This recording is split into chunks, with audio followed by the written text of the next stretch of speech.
Hello everyone, welcome back to my channel DEWAN sir.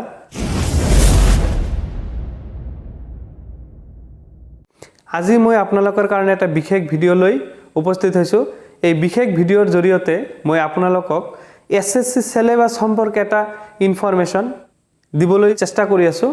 গতিকে আপোনালোকে যদি চেনেলটোত নতুন আহিছে তেতিয়াহলে চেনেলটো সাবস্ক্ৰাইব কৰিব, ওচৰতে থকা বেল আইকনটো দবাই দি অল নোটিফিকেশন অন কৰি ৰাখিব। বন্ধু বান্ধৱীৰ সৈতে শেয়াৰ কৰিব, লাইক কৰিব, কাৰণ আপোনাৰ লাইক আৰু শেয়াৰে মোক অনুপ্ৰেৰণা দিয়ে। গতিকে যেহেতু সময় কম আছে, গতিকে কম সময়ৰ ভিতৰত মই প্ৰথমতে ম্যাথছ সিলেবাসটোৰ কোৱেশ্চনখিনি আপলোড কৰাৰ চেষ্টা কৰিম। তো বলক আমি সিলেবাসটো চাই লওঁ।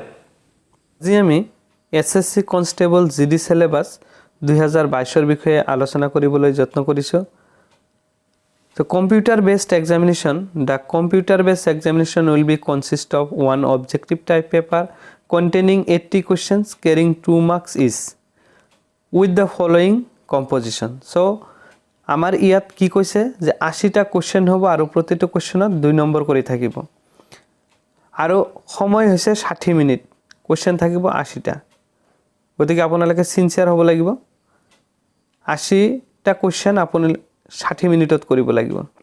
সো ইয়াত সাবজেক্ট কি দিছে? Part A general intelligence and reasoning এর উপর 20টা কোশ্চেন থাকিব, মার্ক থাকিব 40।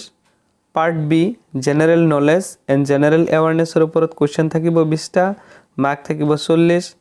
পার্ট সি এলিমেন্টারি ম্যাথমেটিক্স, ইয়ার উপর কোশ্চেন থাকিব 20টা আৰু মাৰ্কস থাকিব 40। পাৰ্ট ডি ইংলিশ অথবা হিন্দি, ইয়াৰ ওপৰত কোশ্চেন থাকিব 20 আৰু মার্কস থাকিব 40। তো number 1, all question will be objective multiple choice type. সকলোবিলাক কোশ্চেনে অবজেক্টিভ মাল্টিপল চয়েস হ'ব, অর্থাৎ 4টা কৰি অপশন দিয়া থাকিব, তাৰ মাজৰ এটা শুদ্ধ উত্তৰ থাকিব, হেটোৰ পৰা আপুনি শুদ্ধ উত্তৰটো বাছি উলিয়াব লাগিব। The computer based examination will be conducted in English and Hindi only। আৰু এই পেপাৰৰ যেটো ল্যাঙ্গুৱেজ হেতু হিন্দি অথবা ইংলিশ হ'ব।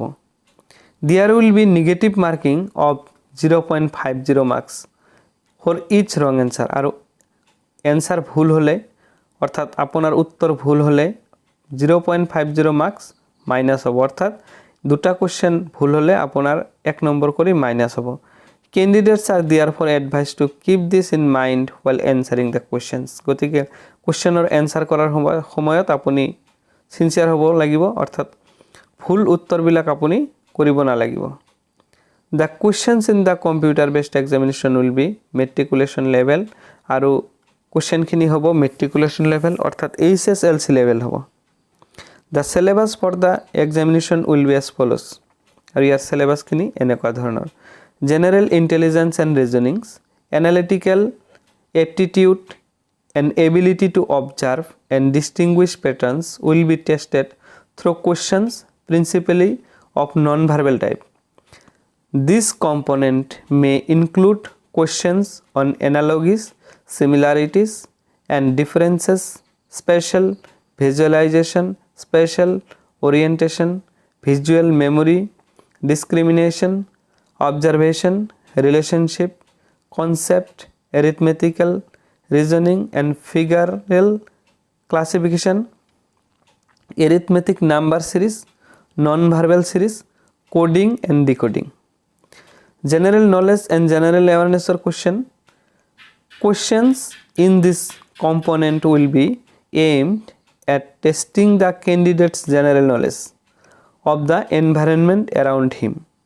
Questions will also be designed to test knowledge of current events and of such matters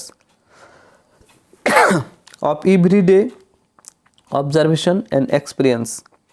In these scientific aspects, as may be expected of any educated persons, the test will also include questions relating to India and its neighboring countries, especially pertaining to sports, history, culture, geography, economic science, general polity, Indian constitution and scientific research, etc.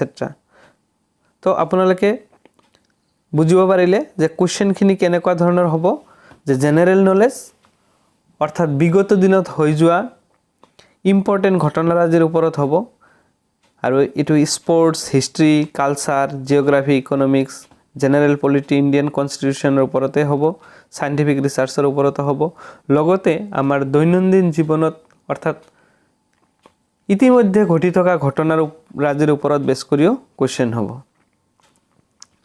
So elementary mathematics ত আপোনাৰ কি দিছে the paper will be include questions on problems relating to number system ৰ ওপৰত question থাকিব computation of whole numbers decimal and fractions and relationship between numbers fundamental arithmetical operations percentage ratio and proportion average interest profit and loss discount mensuration time and distance ratio and time and work etc so এই বিষয়বিলাকৰ ওপৰত question হ'ব গতিকে মই এই বিষয়বিলাকৰ ওপৰত video প্ৰস্তুত কৰিবলৈ যত্ন কৰিম গতিকে আপোনালোকে চেনেলটো যদি সাবস্ক্ৰাইব কৰা নাই তেনেহলে চেনেলটো সাবস্ক্ৰাইব কৰি অল নটিফিকেশন অন কৰি দিব আৰু চেনেলটোৰ সৈতে যুক্ত হ'ব লগতে বন্ধু বান্ধৱীহঁতৰ সৈতে শেয়াৰ কৰিব যাতে সকলোৱে প্ৰস্তুতি চলাব পাৰে